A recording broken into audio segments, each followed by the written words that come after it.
আমাদের উপজেলা চেয়ারম্যান সাহেব আমাকে কিভাবে হ্যাক করবে, আমি আজকে পর্যন্ত ওনার বিরুদ্ধে বা ওনার আমি কখনো মুখ খোলা, উনি বাধ্য করেছেন আজকে আমার এই মিডিয়ার সামনে কথা বলার জন্য। সুষ্ঠু তদন্ত করে আমি ন্যায় বিচারটা চাই, যাতে আমার মতন আরেকজন লোক ভুক্তভোগী এরকম না হয়। 20 জন লোক গেছে, একজন লোক কেউ বলতে পারে নাই আমার হাতে কেউ টাকা দিচ্ছে, কিন্তু গরিবের জড়ানো টাকা ওনার পকেটে।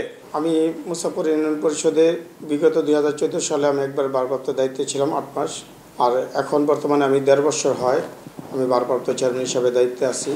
আমি মানুষের সেবায় সবসময় মানুষের সেবা করে আসছি এবং মানুষ আমার প্রতি সন্তুষ্ট।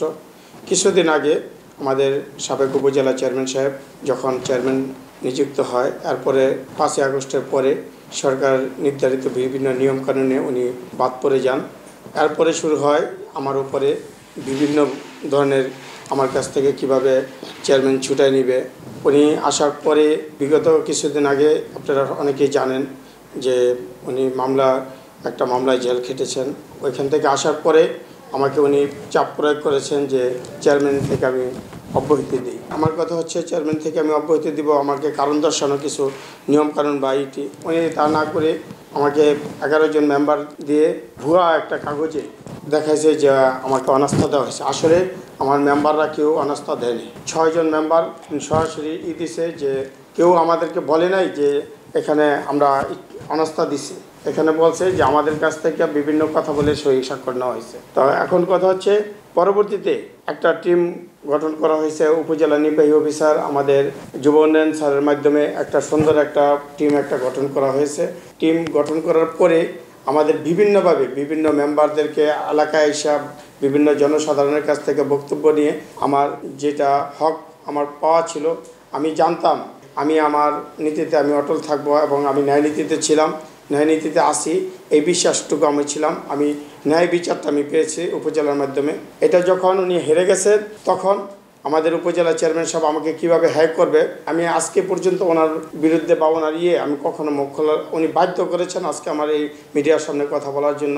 উনি কি করলো, আমি যখন এটার রায় পাইলাম, রায় পাওয়ার পরে আমাকে কিভাবে হ্যাক করে, এটার উপরে আমাদের এলাকায় বর্তমানে ইটের ভাটা কিছু মালিক আছেন, ওনাদেরকে নিয়ে আমি 1 বছর আগে ওনার কথা অনুপাতে আমি ট্রেড লাইসেন্স দিছি। আমি শুধু উনি যেভাবে বলছে আমি ওইভাবে ট্রেড লাইসেন্স দিছি। কারো কাছ থেকে আমি কোনো টাকা পয়সা বাড়তি আমি নিইনি। কিন্তু কেউ আমাকে বাড়তি টাকা দিত, তাহলে আমাকে এতদিন কেন বললো না। ডিসি স্যার ওইখানে যে অভিযোগটা করছে, মঙ্গলবার দিন আমাকে যখন ওইখানে শুনানির দিন নেওয়া হলো, 20 জন লোক গেছে, একজন লোক কেউ বলতে পারে নাই আমার হাতে কেউ টাকা দিচ্ছে। আজকে এখানে যারা আছে, যারা খোলার মালিক, তারা স্বেচ্ছায় এসে বলে গেছেন, যারা মূল মালিক তারা বলছে যে আমরা তো কোনো টাকা পয়সা দেইনি। তাহলে তারা কোথায় থেকে 12টিয়া লোক নিয়ে ওইখানে আমাকে হ্যাক করার জন্য আমাকে এখানে বলছে যে আমরা আপনাকে টাকা, তারা কিন্তু প্রমাণ করতে পারে না যে আপনার হাতে কোনো আমরা টাকা পয়সা দিছি। তা এখন আমার কাছে টাকা দেয় নাই, কিন্তু আমার নামের উপর ওইখানে একটা অপবাদ দিল। আমি এটা ন্যায় বিচার চাই, সুষ্ঠু তদন্ত করে আমি ন্যায় বিচারটা চাই, যাতে আমার মতন আরেকজন লোক ভুক্তভোগী এরকম না হয়। আমি একটা উদাহরণ দিই, আলমদিনা ব্রিকফিল্ডের মালিক আলী হোসেন সাহেব, ওইখানে নাম দিয়েছে কবির হোসেন, মালিক তো আলী হোসেন সাহেব। আলী হোসেন সাহেবের প্রশ্ন করা হোক যে আলী হোসেন সাহেব আমাকে কোনো টাকা পয়সা লেনদেন করছে কিনা, সেটা আপনাদের কাছে যারা মিডিয়া আছেন, যারা এখানে দায়িত্ব আছেন তাদের কাছে। মামা বাগিনা ব্রিকফিল্ডের মালিক রবিউল আউয়াল জানেই না তার নামের উপরে, তার খোলার নামের উপরে ওইখানে কমপ্লেন দিচ্ছে আমার নামের উপরে।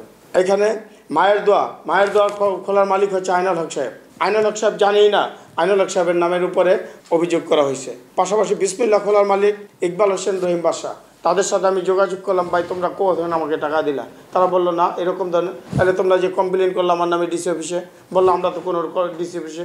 এটা একমাত্র মাকসুদ চেয়ারম্যান, এখানে শাহাদাত সাহেব এখানে একজন আছেন, উনি যে কত বড় চালাক, উনি একমাত্র 5 হইলো মাকসুদ চেয়ারম্যানের, যত ধরনের অকারেন্স করে। আর ওদের কাছে খবর নিয়ে দেখেন, আমি কাউকে ছোট করে বলি না, কিন্তু যত ধরনের মিথ্যা অপবাদ সম্পূর্ণ তার ভিতরে আছে। এই শাহাদাত যদি পিছনে হিস্টোরি যান, তাদের বংশগত হিস্ট্রি আমরা বলতে পারবো, কিন্তু আমি কাউকে ছোট করতে রাজি না।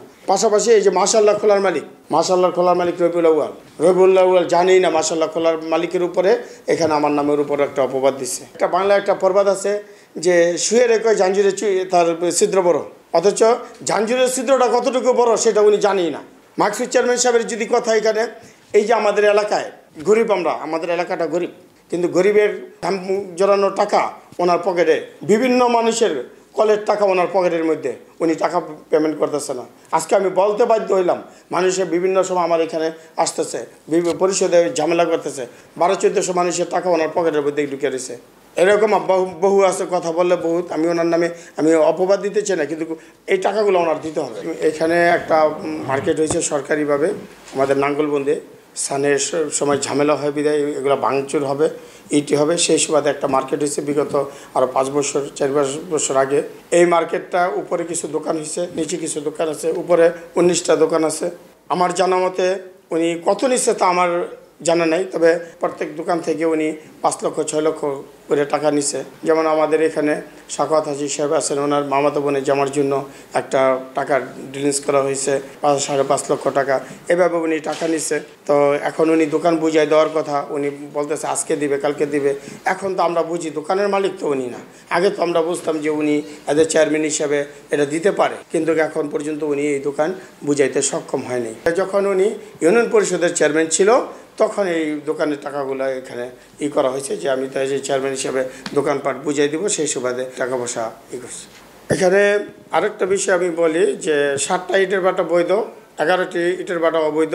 তারা এখনও পর্যন্ত আমার সাথে যোগাযোগ করে না, হাতে কোনো 2-1 জনে যোগাযোগ করছে।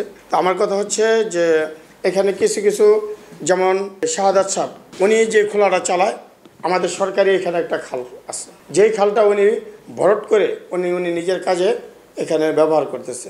তো উনি যে নিজের কাজে ব্যবহার করতেছে, আমি গত বছর যখন আমি এটা দায়িত্ব নিই, আমি যখন জানি যে এখানে আমাদের পানি নিষ্কাশনের একটা ব্যাপার আছে, লক্ষ লক্ষ মানুষের উপকার খালের মাধ্যমে, উনি এই খালটা ভরট করছে। ওনাকে গত বছর আমি যখন লাইসেন্স দিই তখন ওনাকে বলছি আপনার খালটা এবছর আপনারা আমাদেরকে খনন করে দেবেন, ইটের বাটা শেষ হওয়ার পরে খনন করে দেবেন। উনি অদ্যাবধি এই খালটা খনন করে দেন নাই। উনি এত বছর পর্যন্ত এই খালটা ভরট করে উনি ওনার নিজের কাজে লাগাইতেছে।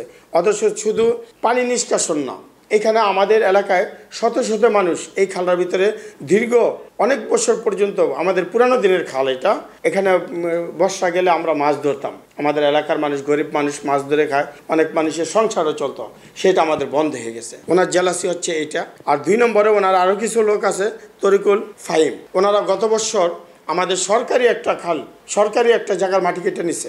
আমার পরিষদের দায়িত্ব থাকাকালীন সরকারি জিনিস রক্ষা করা এটা আমার দায়িত্ব। আমি যদি দায়িত্ব থেকে অবহেলা করি তাহলে এটা আমি অপরাধী হিসাবে গণ্য হই। যখন আমি 3 দিন পরে জানি যে ওনারা আমাদের সরকারি জায়গা মাটি কেটে অন্য জায়গায় মাটি বিক্রি করতেছে, তখন আমি এটা বাধা দিই। তারা যখন বাধা না শোনে তখন আমি ইউনো স্যারের নলেজ আমি দিছি যে তারা মাটি কেটে নিতে। তখন ইউনো মহোদয় এবং আমাদের এসিলেন মহোদয় 2 জনের টিমে একটা মোবিল কোর্টে আসার পরে আপনার গাড়ি ইটে আটক করা হয়। তখন তারা বিভিন্নভাবে অঙ্গীকারনামা দিয়া এখানে আসছে যে ওদের ভবিষ্যতেই করবে না। তাদের জেলাসি এইরকম কিছু কার্যকলাপে।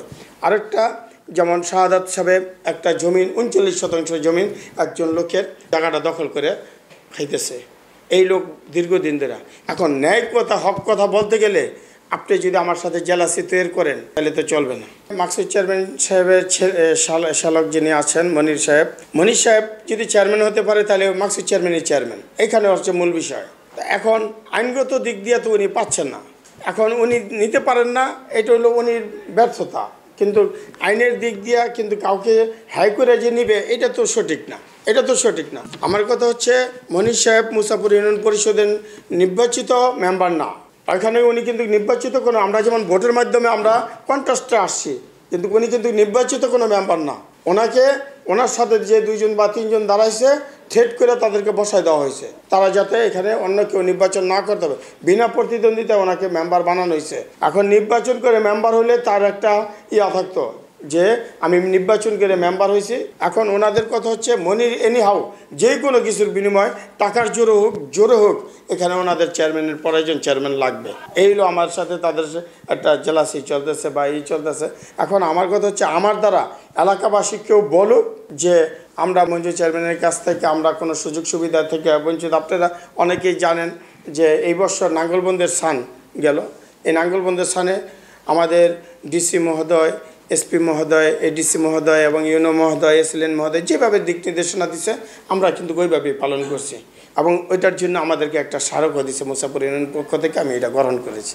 আমরা সুন্দরভাবে কাজ করতে সক্ষম হয়েছে বিদায় আমরা কিন্তু জেলার ভিতরে একজন শ্রেষ্ঠ চেয়ারম্যান হিসেবে আমরা পেয়েছি।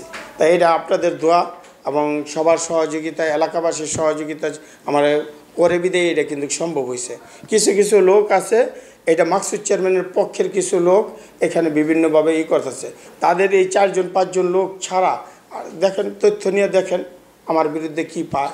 আগে যা আয় হয়েছে পরিষদে তাই আয় হয়েছে।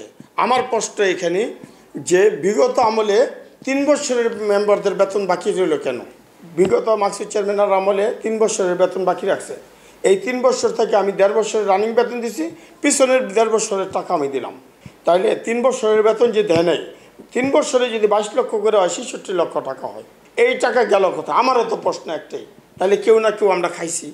আমি না খাইছি, আরেক ভাই খাইছে, আরেক ভাই না খাইছে, আরেকজনে খাইছে। তাহলে মূল হোতা কে? আমি যদি প্রশ্ন করি 11 বছর 12 বছর আমি চেয়ারম্যানই করলাম, তাহলে আমার আয়ের খাতটা কোথায়? আয়ের তো একটা খাত আছে, এই আয়ের খাতটা কোথায়? আমি মেম্বারদেরকে বেতন দিলাম, তাহলে এই বেতনগুলো যদি আগে যদি রানিং থাকতো তাহলে তো আমি পিছনের বেতনগুলো আমি দেওয়া লাগতো না। তাহলে এই আয়টা তো আমাদের এলাকার উন্নয়নের কাজে লাগাইতে পারতাম আমি।